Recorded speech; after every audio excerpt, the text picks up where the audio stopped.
welcome Mehta sir to the Bharat ke Saath Banao Yatra series. We offer you a very warm welcome today. And Thank it you. starts getting warmer everywhere in Bharat.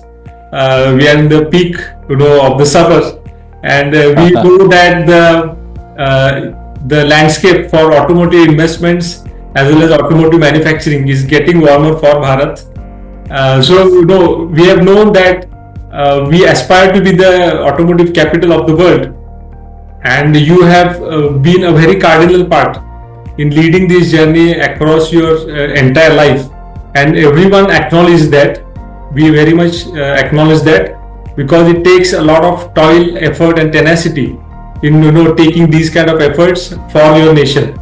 So the ACMA initiatives which we have seen, Atmanirbhar Bharat, and your drive for making it a global powerhouse have been very instrumental in each and every region.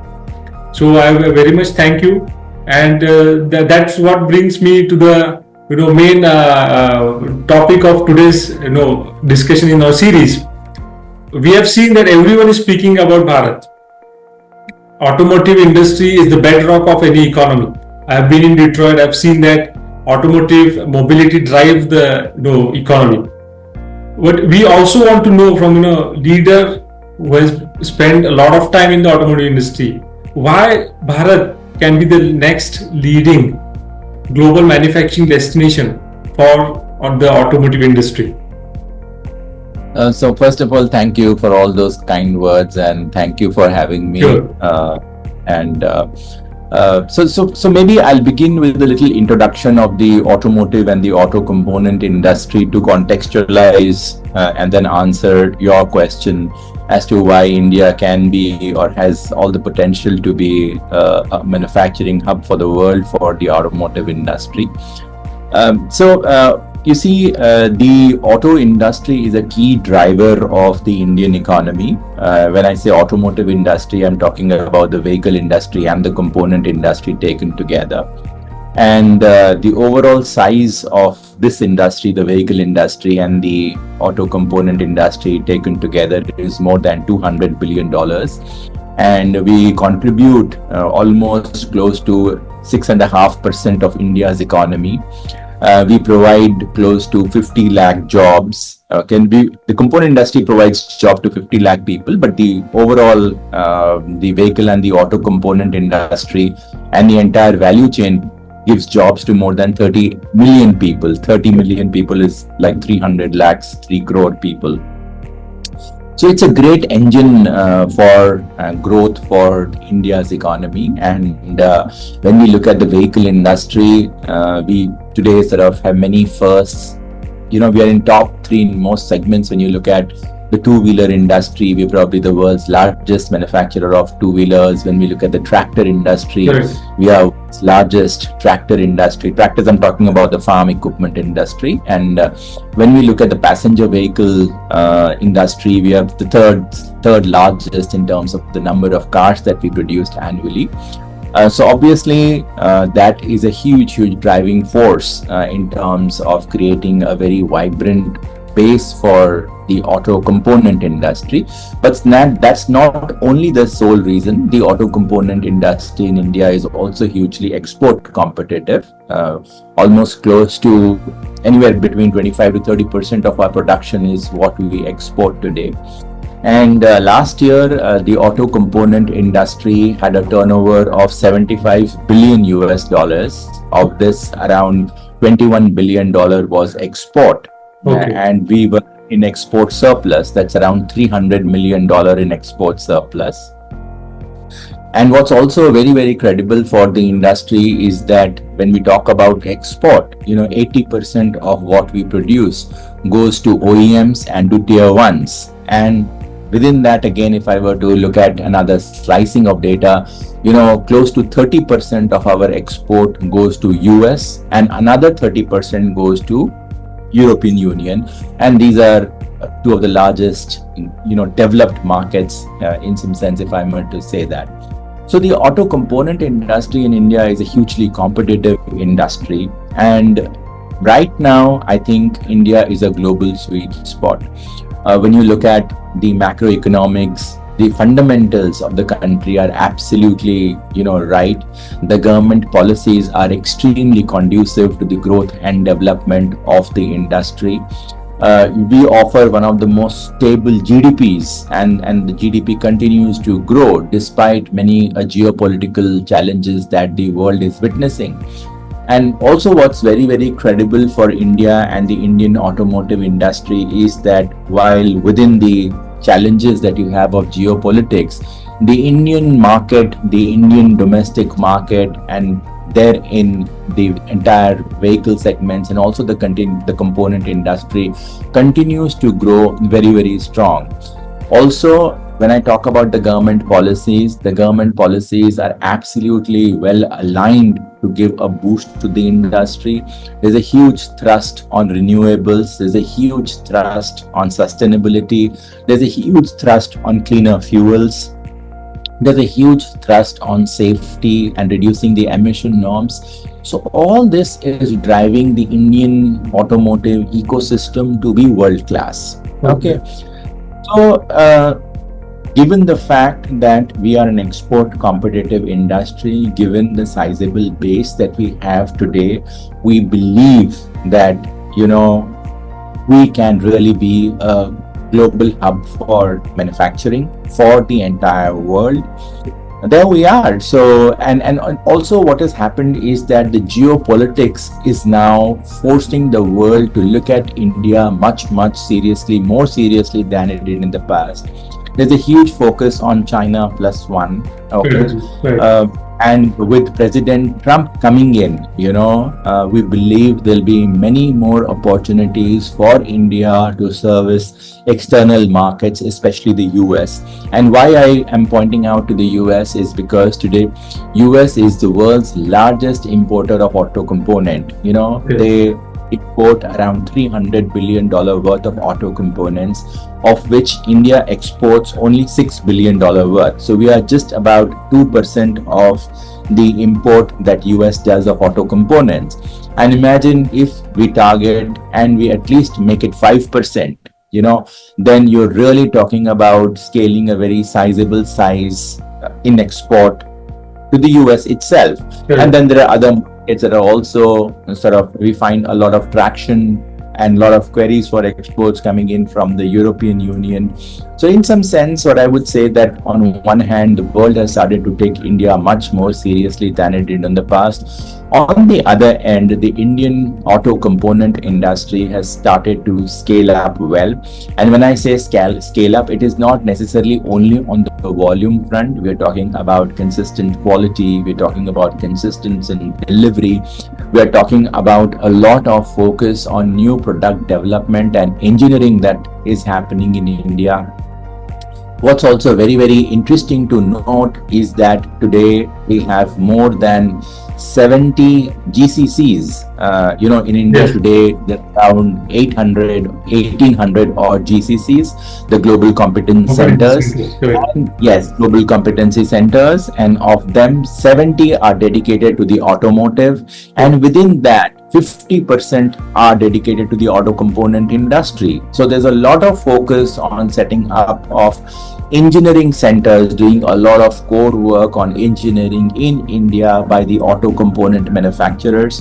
And therefore, we are very firm in our belief that, India can actually be the global hub for automotive manufacturing, and we would say more like a global hub for mobility manufacturing, because the entire automotive industry is transforming itself into a mobility industry. Correct. Previously we always have seen that India was seen as a cost competent center, but now that what you have mentioned that, and that's what brings value to the R&D capital of India, which is utilization of the Indian talent for the making, of newer technologies in the GCCs. And we have seen that the graph of the mobility as well as other aspects of the automotive industry have gotten better. Yes, indeed. And we had really good Bharat Mobility Expo 2025. Credits to you also, being one of the veterans of the industry. And we always have aspired, as all the citizens of Bharat believe in continuous improvement, which is what you shared, that we have improved dramatically in all the aspects, considering the quality, the supply chain, the delivery, as well as the consistency in being able to produce those auto components. That's what brings me to the to another aspect, which we would like to know from you. What can we also do better? Because there's always something to improve for making making automotive hub globally. You're absolutely right. I mean, honestly, as Indians, we're a little emotional and we tend to celebrate a little too early. But I would sort of say that we are definitely well begun. Okay, the world is now, in some sense, as we said earlier, taking India much more seriously than it did before. But a lot of homework needs to be done. I would say that today the Indian tier 1 suppliers are world class, but the entire value chain in the country is a very long and winding one. We probably have more than 15,000 or even close to 20,000 players. But what I would say is that the tier 1s are probably just about 200. So maybe the homework to be done for the rest of the community remains, and a lot of work needs to be done. Again, what does world want from you? The world wants from us consistent quality, consistency in delivery, and they would want more like a black box approach. Say, give their problems to us and we should be able to give them a solution, right? So we need to really up our ante in terms of the R&D and the engineering work that we do. Today, I would say the tier 1 companies spend about 1 to 1.5% of their turnover on engineering and R&D. This must scale up to something like 3 to 4%. That's the global norm that companies spend on engineering and R&D. But the tier 2s and the tier 3s, they probably spend around 0.5% of their turnover, So a lot of work needs to be done in scaling up the tier 2s and the tier 3s in all aspects, because, we are talking about a value chain. The whole value chain needs to be very, very competent, not just 1 or 2 or 10 odd companies. Okay. So therefore, while we are well begun, a lot needs to be done on some of these that we look internally, but also from an external front. I would say that while there is a lot of improvement in the external environment that's outside of our companies, that's improved quite a bit, but we need to do a significant more when it comes to, say, improving our logistics, improving our ease of doing business, improving the cost of capital, improving the quality and the cost of power, because we are talking about competing with some of the most low-cost countries in the world. And when I say low-cost countries, those low-cost countries, say, not just China, somebody like a Thailand, or a Vietnam, they are competing with us at a cutthroat pace, so we also have to beat them. So we also have to play our game strategically. We also have to look at how do we improve the greater environment that we have in terms of the factors that influence the factors of manufacturing. So I would say that the road is going to be a little arduous. It's going to be long. It's not that we are arrived. It would be foolish of us to start celebrating now. But I would say that we are very, very well begun. What we were from 5 years ago, today there's a dramatic sea change. And as I would say that today the Indian tier 1 suppliers are truly world class. Okay, we need to make the entire value chain world class. Also, what I would say is that the industries need to be upping their game in terms of the value proposition that they have. They need to continuously invest in R&D to stay relevant to their customers, and as long as we stay relevant to our customers, we will continue to have business coming our way. Correct.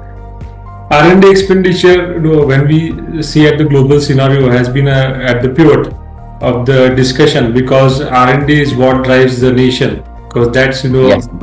when you mention upping the game for tier 1s in terms of increasing their intellectual capacities, That is Yes. very crucial, as you mentioned. I have also seen that R&D should be seen very much seriously, considering their priority list, and Yes, indeed. we should always focus on the R&D and improvising the entire value chain.